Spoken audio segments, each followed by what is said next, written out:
Bonjour, mon nom est François Carrier de la compagnie Torngat Technologies.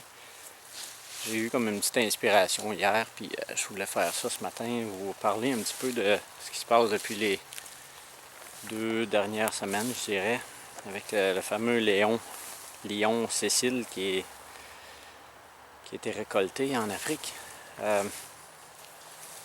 Ça, il y a comme un mouvement qui s'est levé, puis dans le fond, moi, j'avais jamais entendu parler de ce lion-là, puis je doute que vous aussi, là, c'est un petit peu spécial. Mais c'est ça, il y a un mouvement anti-chasse qui s'est levé, puis qui a fait comme passer les chasseurs pour des cruels, puis déconnecter un peu de la réalité en voulant abattre des animaux. Mais j'aimerais ça juste vous parler un peu de la chasse en général. C'est quelque chose qui est nécessaire à la gestion de la faune. Il faut vous expliquer un petit peu qu'est-ce que je veux dire par là, la gestion de la faune. Si on prend des espèces comme les prédateurs en général, les lions, les tigres, ou ici en Amérique, on peut parler du loup, du coyote, de l'ours. C'est des espèces qui, s'ils ne sont pas régularisés, si on ne prélève pas d'animaux, leur nombre devient élevé au point où ils commencent à manquer de nourriture, ils deviennent affaiblis. Après ça, ils vont venir s'attaquer, ils vont s'approcher des résidences, s'attaquer aux animaux domestiques. Et même, on a vu dans le passé, puis même présentement dans certaines régions, ils vont s'attaquer également aux enfants. Pour en revenir avec notre histoire du lion Cécile, ben, ça serait spécial si je voudrais vous dire, puis si vous faites un peu des recherches là-dessus, vous allez découvrir que c'est bien vrai, mais même les gens du Zimbabwe, ils veulent que le lion soit chassé parce que leurs animaux, leur bétail est attaqué. Même leurs villageois sont attaqués. Puis il faut qu'ils gardent les nombres en quantité moindre un petit peu pour éviter justement ces interactions-là. On parle de survie de gens, de populations complètes qui dépendent de l'agriculture. Puis si on ne parle pas d'extinction des lions, on parle seulement de chasse réglementée qui limite les nombres dans des nombres respectables. Pour la chasse aussi, c'est c'est une façon pour nous d'aller chercher de la viande. C'est un événement lorsqu'on récolte un animal. C'est un événement un peu pratiquement sacré. C'est spécial. On remercie la Providence de nous avoir permis de nous apporter un animal qu'on a pu récolter, mais je pourrais vous dire plus souvent qu'autrement, l'animal est beaucoup plus wise que nous, puis il s'en sort avec rien. Mais ça nous permet de récolter notre viande, de récolter notre nourriture nous-mêmes. On pourrait se leurrer à penser que ce qu'on retrouve dans les supermarchés, tout est fait dans le respect des animaux, sans douleur, Et puis, oui, on est déconnecté parce qu'on ne voit pas l'animal vivant. Tout ce qu'on voit, c'est le morceau de viande. Mais il y a quelqu'un, quelque part, qui l'a abattu, cet animal-là. Puis c'est ce qui se passe un peu avec la chasse. C'est nous-mêmes qui va récolter l'animal qu'on mange. Puis je trouve au contraire, au lieu d'être déconnecté, ça nous reconnecte avec la réalité. Puis ça nous donne une appréciation encore plus grande de la création qu'il y a autour de nous. Puis on apprécie encore plus que ce qu'on retrouve lorsqu'on est en forêt.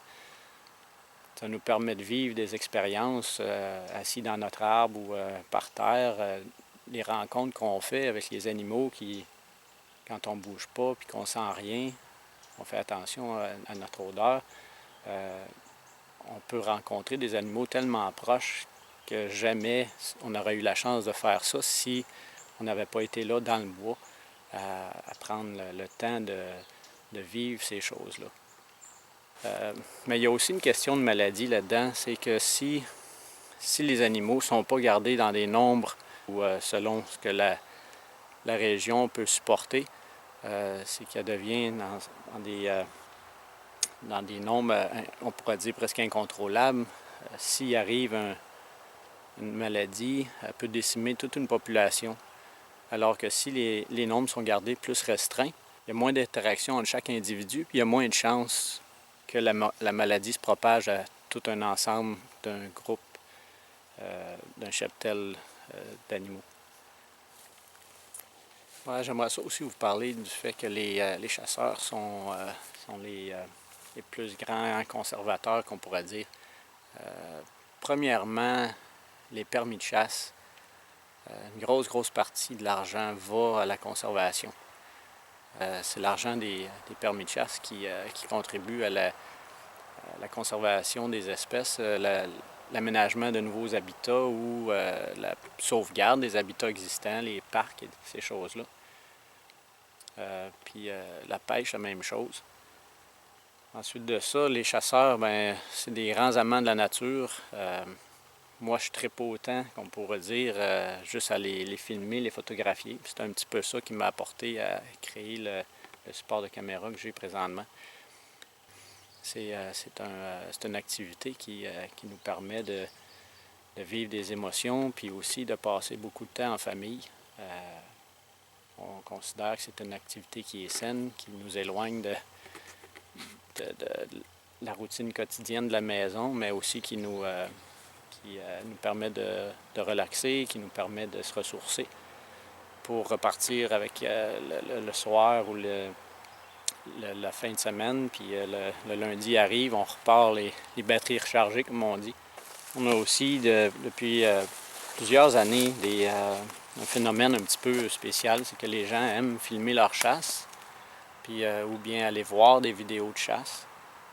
Puis les gens se questionnent pourquoi quand vous aimez ça, voir les animaux se faire tuer, puis tout ça, mais c'est plus que ça. C'est comme quand on voit la chasse de quelqu'un d'autre, c'est qu'on se met dans sa peau, on se met à sa place, on revit des émotions qu'on peut avoir vécues nous autres mêmes, puis c'est un peu comme la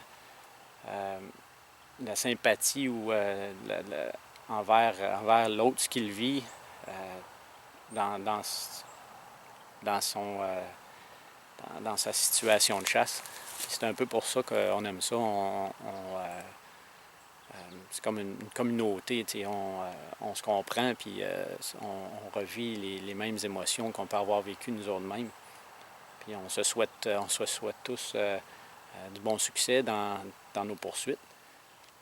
C'est un petit peu pour ça qu'il y a cet engouement présentement pour les vidéos, puis les vidéos plein air, les vidéos de chasse surtout. Je vais juste faire un petit ajout à ma vidéo d'hier. Je voulais parler de la chasse aux trophées. Il y en a qui disent oui, on comprend la chasse, mais c'est la chasse aux trophées qu'on a de la misère. Mais je vais vous expliquer un petit peu ce qu'il y a derrière la chasse aux trophées. Souvent, les trophées de chasse, ça fait déjà plusieurs années qu'ils sont les mâles dominants d'une région. C'est des animaux qui sont à l'apogée, dans le fond, de leur développement. Puis, ce sont eux qui ont partagé leur génétique, dans le fond, dans cette région-là, pendant toutes ces années-là. Ça peut être 3, 4, 5 ans. Puis, sont souvent au seuil du déclin.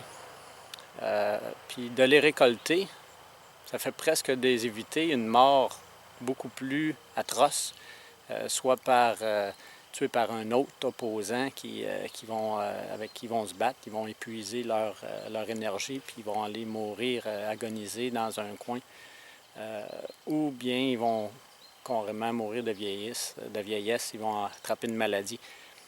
Alors la récolte de trophées, c'est pas un mâle comme tel. On enlève un mâle dominant d'une région, mais il est rapidement remplacé par un autre mâle qui est mature, qui est aussi capable de prendre la relève. Puis ça donne une chance aux plus jeunes de se développer. Si on récolte toujours les animaux les plus petits, ça limite le développement du groupe de la région. Ça l'enlève les plus jeunes, puis ça nuit au remplacement de la population. Puis en enlevant les gros mâles trophées, mais ça permet aux mâles d'autres régions de venir puis de partager leur génétique dans la région où le mâle dominant chassait tous les autres mâles autour. Fait que ça contribue aussi à la diversité génétique d'une région donnée, d'une espèce. On pourrait dire aussi que la récolte de trophées, oui, le chasseur en retire une certaine fierté. C'est un peu comme compter un but gagnant dans une partie de hockey où c'est de viser la Coupe Stanley ou de faire un touchdown ou un coup de circuit. C'est de même, à la rigueur, on peut même comparer ça peut-être à regarder notre enfant faire ses premiers pas. On ressent une certaine fierté, mais c'est un peu ça aussi, là, la chasse au trophée. On ne peut pas se le cacher. Il y a une certaine fierté aussi à retirer d'avoir déjoué un animal rusé qui avait survécu jusqu'à présent. C'est quand même quelque chose de plaisant d'avoir été plus wise ou des fois c'est juste une question d'occasion aussi, être à la bonne place au bon moment. Mais c'est sûr qu'il y a une certaine fierté aussi à retirer d'avoir récolté un animal trophée. J'espère que ça l'a aidé un petit peu, les petites explications que j'ai. C'est pas quelque chose de très long, c'est bien simple comme explication. J'ai pas sorti de grands chiffres savants, j'ai pas nommé de chercheur, rien. Tout ce que j'ai fait, c'est d'essayer d'expliquer un peu notre approche puis notre vision de la chasse. On peut être d'accord, on peut pas être d'accord, puis dans le fond, ce qui est important, c'est qu'on se respecte mutuellement. Puis qu'on trouve que la chasse est importante ou non, bien, au moins, on peut avoir un respect mutuel malgré nos différences d'opinion. Puis c'est ce que je souhaite faire avec cette petite vidéo-là, c'est qu'on puisse coopérer, collaborer, puis coexister ensemble sans se lancer de roche. Puis en souhaitant que c'est ce que cette petite vidéo-là puisse avoir fait ce matin. Merci bien, puis à la prochaine.